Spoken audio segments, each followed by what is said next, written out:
તો લહેર તળાવ જોઈ લ્યો અને સ્ક્રીન આ બાજુ રાખી છે એટલે તમને તો હોટલ હાઈવે હરી આવી ગઈ છે.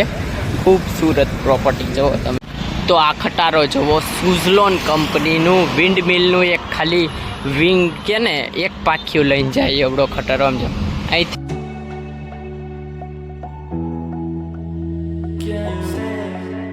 નમસ્કાર દર્શકો, કેમ છો બધા? મજામાં? આશા કરું છું કે બધા મજામાં જ હશો. અને આજે બ્લોગની શરૂઆત સવારના પોરમાં ચાલુ કરી દીધી. ત્યારે તો પહોંચી ગયા છીએ લહેર તળાવ જોવો.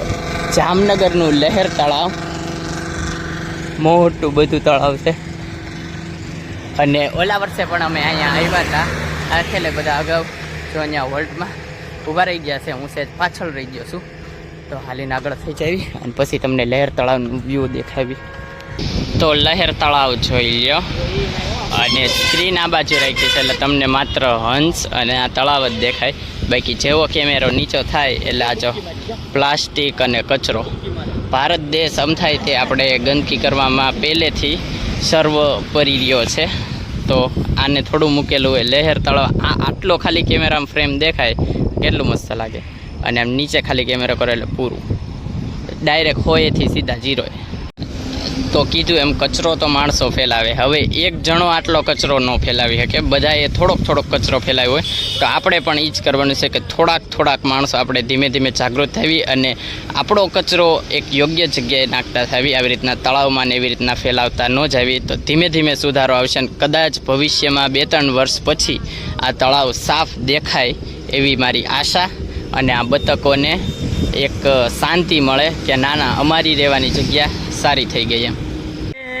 ભ્રમિતમ સ્વકર્મભી તન્માયાત્માત્મજ. તો આજનો ઉતારો નિષ્કામ ફાર્મ હતો અને આગળ જ વયું ગયું એટલે અહીંથી લગભગ 400 મીટર હશે. અને અહીંયા જો હોટલે બધા હોલ્ટમાં બેસી ગયા છે ચા પાણી પીવા. પણ બતાવવાનું રહી ગયું, ભૂલાઈ ગયું. હવે શૂટ કરવાનું છે. બધા જતા રહ્યા કામમાં અને પછી અત્યારના નીકળી ગયા બહાર. ત્યારે ચાલતા તો થઈ ગયા અને ગામ આવી ગયું છે સરમત. જો એક કંઈ કાનો માતર વગરનું નામ છે, કોઈ પણ જાતની માત્રા નહીં નામમાં સરમત. અને વરસાદી માહોલ થઈ ગયો છે એકદમ, જાણે કે હમણાં જ વરસાદ તૂટી પડશે એવું.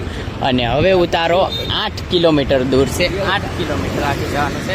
પણ આજે ખાસ વાત એ છે કે બપોર પછી ચાલવાનું નથી, બપોર પછી ચાલવાની રજા છે. તો 8 કિલોમીટર ત્યાંના કવર થઈ જાય પછી મજા. તો હોટલ હાઈવે હરી આવી ગઈ છે. ખૂબસૂરત પ્રોપર્ટી જુઓ તમે જોઈ શકો છો. તો જુઓ એક મસ્ત વડલાવાળી જગ્યા આવી ગઈ છે અને અડધો સંઘ અહીંયા રોકાઈ ગયો છે. બધા કોરો ખાય છે, બેસી ગયા બધા હોટલે. છાંયો એવો વડ ન પડે છે, વડવાયું છે હિંચકા ખવાય એવી. અને આ બાજુ બધા છો લાઈનમાં બધા સ્ટાફ.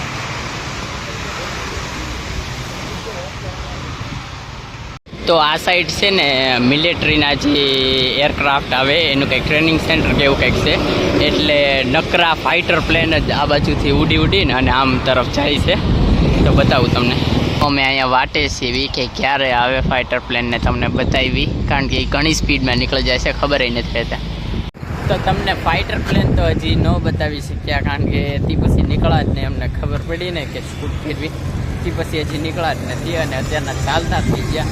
અને અલગ પ્રકારની ખેતી છે જુઓ, કંઈક ઝાડવા જ અલગ છે. અને પાછી ખેતી છે એવું નથી કે ઉગેલા છે, લાઇન ટુ લાઇન છે. જો જેવી રીતના આપણે ખેતીમાં કેમ કરે એ જ રીતના લાઇનમાં ઝાડવા છે.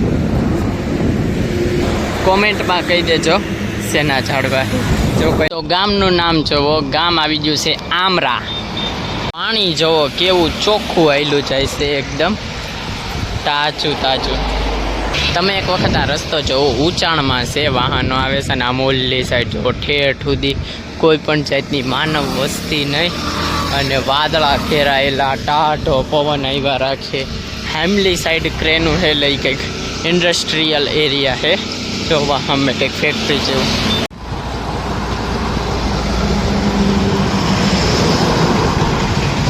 પાછું પાણી આવી ગયું છે સેકન્ડ ટાઈમ. અને પાણીમાં વહેણ કેવું આવે છે. તો આ ખટારો જુઓ, સુઝલોન કંપનીનું વિન્ડ મિલનું એક ખાલી વિંગ કે ને એક પાખ્યું લઈને જાય એવડો ખટારો. આમ જો અહીંથી શરૂઆત થઈ છે તો આ જો ઉપર આખું વિંગ જમાયેલું છે ઠેઠો ઠેઠ સુધી. જોતા જ જાવ હેવી ખટારો. અને આ બધે એસેમ્બલ કરવા અહીંયા ટાયર મૂકવા હોય તો મૂકીએ છે, પણ હજી મૂકેલા નથી. જેટલી જરૂર હોય એ પ્રમાણે લોકો ટાયર મૂકી શકે એમ. જો આગળ પછી અહીંયા ઠેઠ એનું એન્ડિંગ છે. અને તોય વિન્ડ મિલનું જે પાખ્યું છે એ તો ઠેઠ ક્યાંય સુધી છે, ખાલી ખટારાનું એન્ડિંગ અહીંયા છે. જો ખટારા અહીંયાનું એન્ડિંગ એકદમ બ્રેન્ડ ન્યૂ છે. જો અને પાછળ રેડ કલરના ફ્લેગ ટીંગાડ્યા છે, એટલે ગમે એને વિઝિબલ થાય એમ આંખેથી દેખાય એ રીતના. આજ બપોરનો મારો ઉતારો છોટે હરિદ્વાર રામરોટી આશ્રમ. તો રામરોટીની અંદરની સાઈડનો આશ્રમ કંઈક આ ટાઈપનો છે જો. અને આ ટ્રેક્ટર સામાનનું પડ્યું છે, અને આ રામજી મંદિર છે 2 માળનું જો મસ્ત. અને આ સાઈડ રસોડા વિભાગ અને માણસો સૂઈ શકે એ માટે વ્યવસ્થા છે. તો જેવું વાતાવરણ હતું એવું રિઝલ્ટ આવી ગયું છે. વરસાદ ચાલુ થઈ ગયો છે. અને જેવો ટ્રેક્ટરમાંથી સામાન અમારે બધાને ઉતારવો પડ્યો. તો આ બાજુ સામાન ગોઠવી દીધો છે. અને જો પાણી પડે છે ઉપરથી, આ પાણી અંદર જાય છે. અને ઇનફેક્ટ હું તો કહું છું ટ્રેક્ટરમાં ઘણી જગ્યાએ પાણી પડે. જો બધું ખાલી કરવું પડ્યું. આ બધા ઘોડા ખાલી કરી આ બાજુ ગોઠવી દીધા છે બધે. તો વરસાદ ઘટવાની બદલે વધે છે. જુઓ પાણી કરી નાખ્યું છે બધે. જો ભાઈ સાહેબ કમોસમી વરસાદ એકદમ. તો જુઓ વરસાદ ઊભું રહેવાનું નામ નથી લેતો, ઘટવાને બદલે વધતો જ જાય છે. અને અંદર નેવા ધારું થાય કેટલી લાઈનમાં.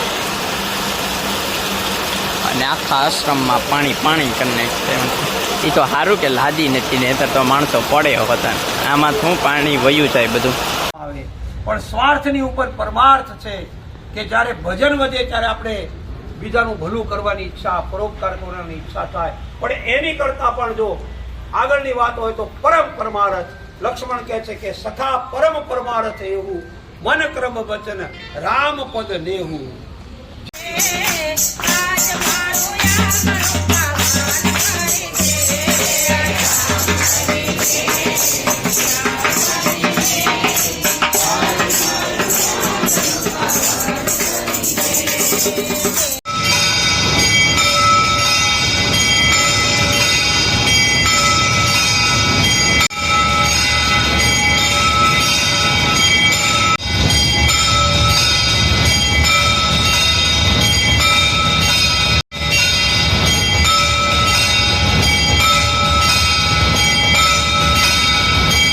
તો તમે જોયું કે સત્સંગને એવું તો થઈ ગયો ને આરતી થઈ ગઈ હતી રામરોટી આશ્રમમાં. અને હવે આ આશ્રમમાં આજની રાત્રિ છેલ્લી તે પછી આવતા વર્ષે વાત. અને આગળ હવે આવશે રિલાયન્સ. એનું પંજવાળું જો આકાશમાં થોડુંક દેખાય છે. રિલાયન્સ વિશ્વની સૌથી મોટી ઓઇલ રિફાઇનરી આગળ છે, જે આગલા બ્લોગમાં છે. અને આ પવિત્ર જગ્યાએ આપણે આ બ્લોગને એડ કરી દેવી. જો તમને આ બ્લોગ ગમ્યો હોય તો લાઈક કરજો, શેર કરજો અને મારી ચેનલને સબસ્ક્રાઈબ કરજો. તો મળીએ આગળના બ્લોગમાં. ત્યાં સુધી બાય. અને હા, ખાવાનું પીવાનું મજાની. બાય.